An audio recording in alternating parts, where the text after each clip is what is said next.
In today's video, we are going to learn this. Yeah, boy. Let's roll.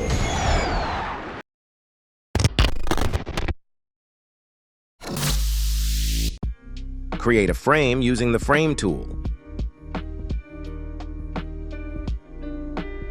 Add a rectangle to the frame and align it.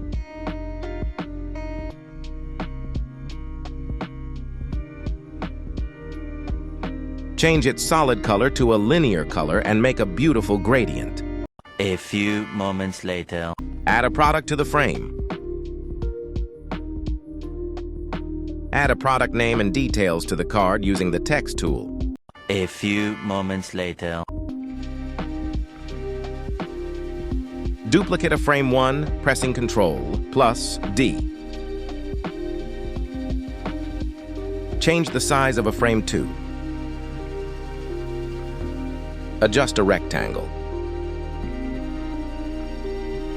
Change the angle and size of the product and adjust it into a rectangle.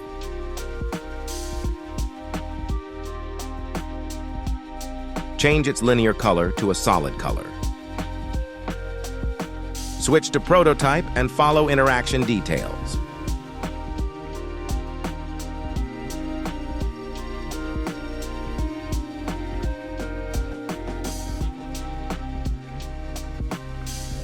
Hit the play button. Whoa, whoa. Here I come. What?